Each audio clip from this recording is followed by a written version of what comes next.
de hoje em dia, vou até te perguntar dos zagueiros, mas eu quero que primeiro você conte como é que foi sua chegada no Flamengo, quando você saiu do Atlético de Madrid, e como é que foi essa negociação? Foi uma negociação fácil? Quando tocou o telefone falando que era o Flamengo, você já aceitou de primeira? Porque você tinha lá esse momento desse imbróglio com o Atlético de Madrid, e se você queria sair, enfim, como é que foi essa negociação para chegar no Flamengo? Foi o primeiro time que te procurou? E uma dúvida importante, o Corinthians chegou a te procurar na época para você voltar do Atlético pro Corinthians? Não, o Corinthians não. O Corinthians não me procurou aí, não. Mas Você ficou magoado com isso? Não. Não, porque eu acho que muitas vezes é um erro tu voltar no time onde tu foi ídolo, voltar de novo, não todas as vezes dá certo. Não é tão fácil assim.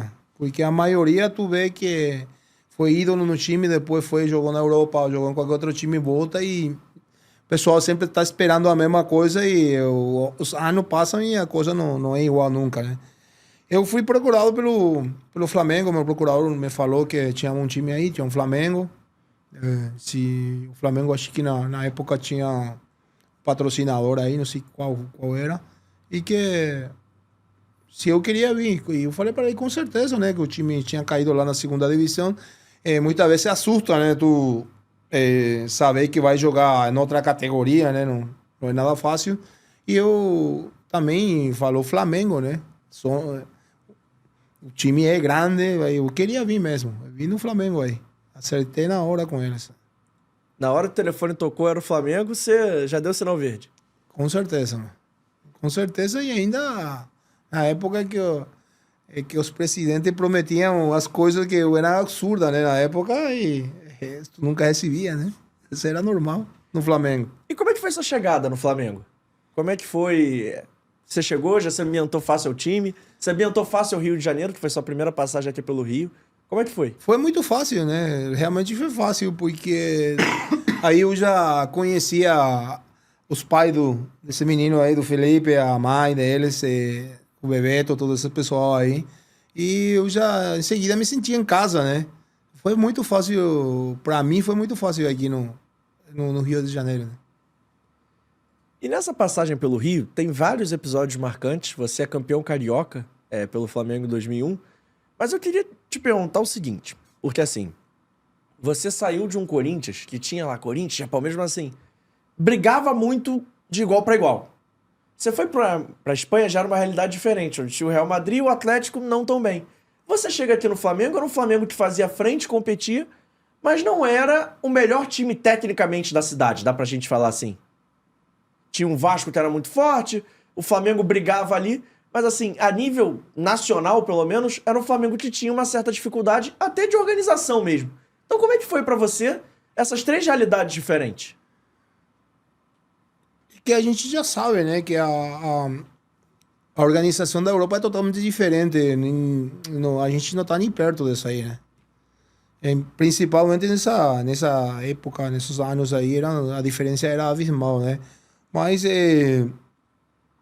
o Flamengo sempre contratou bons jogadores, né? A gente tinha um bom time, acho que se tu vai olhar, eu me lembro, nós tínhamos um time aí, na época que tava o Pet, tava o Capetinha, tava Alex, Denilson, mas muito craque junto, sempre dá briga, né? Nunca dá certo, né?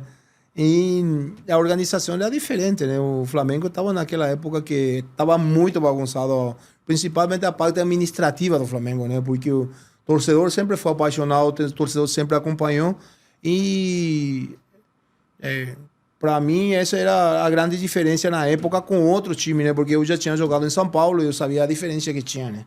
E como é que foi reencontrar o Carpegiani aqui no Flamengo? Pra você, especialmente. Eu não peguei mais o Carpegiani. Ah, não? Você chegou depois, desculpa. Que tá aqui, é que eu tava lendo aqui o time, ele foi treinador numa época, mas ele sai antes de você chegar, verdade. Mas você pega um time no Flamengo que tinha muito jogador bom na defesa também. Tinha Gamarra, tinha Júlio César, tinha Klemer. Inclusive, como é que era essa disputa pra você?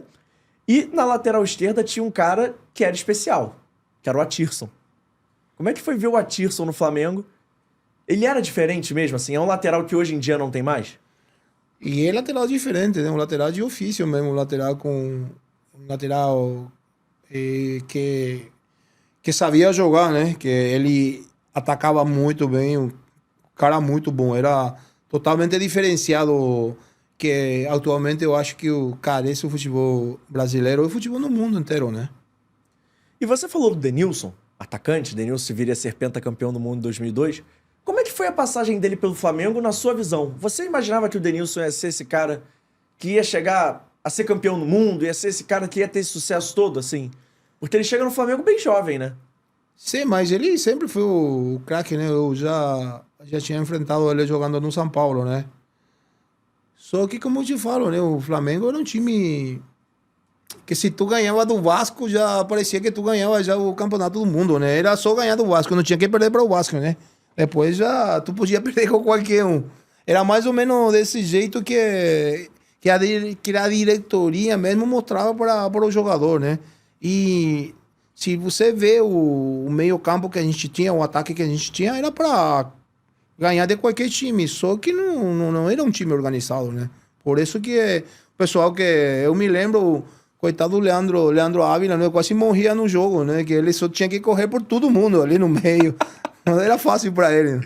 Ele sofria? Sofria muito e a gente sofria atrás dele, né? Porque ele ficava rebaçado e depois sobrava pra gente ali atrás.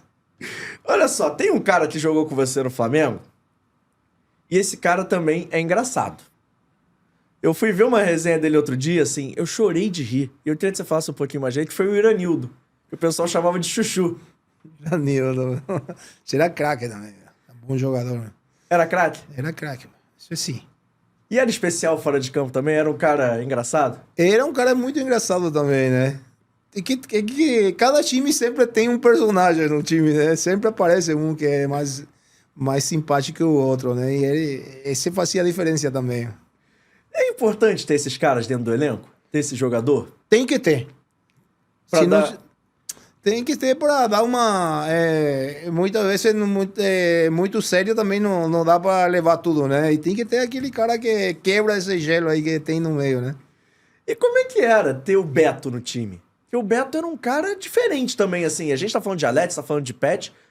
O próprio Iranildo jogava no meio, mas era um meio que era concorrido ali, né? O Denilson também jogava de vez em quando de meio. E ainda tinha o Beto pra fazer essa função. Como é que era essa convivência com ele? E era craque também? O Beto era craque, mano. Um cara que realmente também marcava a diferença, né? Um cara muito forte, um cara que chegava muito, marcava muito bem e acompanhava muito bem o ataque, né? Era um cara diferenciado, sempre foi. E a gente tava falando do Alex, ele não se adaptou muito bem, essa falta de organização, dá pra gente falar assim? Ele não se adaptou muito bem a isso, né? Tanto que ele tem uma passagem muito curta pelo Flamengo, ele não consegue desempenhar o futebol que ele desempenhou no Cruzeiro, no Palmeiras. Não chegou a ser esse Alex no Flamengo, dá pra gente falar isso? Dá pra falar isso aí, mas era muito difícil, não era fácil, porque só, imagina, tu tem aí o time todo que tinha? Tem. Tem? Tem os goleiros. Os goleiros eram o Klemer e o Júlio César. Lateral direito, Pimentel, Bruno Carvalho e o Alessandro. Na defesa tinha Rogério, Juan, Gamarra, Fabão, Bruno Quadros, Ronaldo, Luiz Alberto, Fernando e Vitor. Na lateral esquerda, Cássio, Marco Antônio e Atirson. No meio, Leandro Ávila, Jorginho Araújo, Rocha, Camille Moza. No meio, Fábio Baiano, Lúcio Bala, Maurinho, Beto, Pet, Alex, Iranildo, Léo Inácio, Fabiano Cabral. E no ataque, Rodrigo Mendes, KT, Jadson, Tuta, Lei, Reinaldo, Edilson Capetinha, Leandro Machado, Denilson, Roma, Adriano e Rodrigo Grau. Então. Era gente, hein? Era muita gente. E quando jogava tudo junto, esses craques. Não era fácil porque na época eles não marcavam ninguém, eles só queriam jogar. E não era fácil para o pessoal que tinha que correr por eles, né? Eles brigavam quando tinha uma falta, brigavam com certeza, né? O Pet queria bater, o Cabetinha queria bater. Era uma briga, sempre era sempre dá problema quando tem muito craque junto. Problema de vaidade, né? Quem pega a bola, quem não pega, e muitas vezes não é fácil, não. E como é que foi reencontrar o Denilson? O Edilson, nesse time do Flamengo, depois que vocês tiveram aquela passagem pelo Corinthians? Ele tava mais tranquilo ou ainda tinha essa coisa da personalidade? Ele até agora continua igual, meu. Nos eventos que a gente faz, ele continua do mesmo jeito, meu. Ele tá sempre agitado, tá sempre do mesmo jeito. Não mudou absolutamente nada, meu. Tem alguma história engraçada igual aquela do Marcelinho com ele no Corinthians ou no Flamengo ele era mais tranquilo? No Flamengo ele foi mais tranquilo, né? Eu não tinha tanta briga como ele tinha lá no Corinthians, né? Ele era mais tranquilo. Era mais tranquilo aqui. Esse Adriano é o Adriano que eu estou pensando? E acabou esse corte? Então calma aí. Antes de eu ir embora, não esquece de se inscrever no canal, ativar o sininho da notificação, deixar o seu like e o seu comentário e, claro, seguir as nossas redes sociais. A gente tá no @Fora do Jogo Teste em todas as redes sociais, mas pelo visto, estamos expulsando, então vai, me ajuda aí!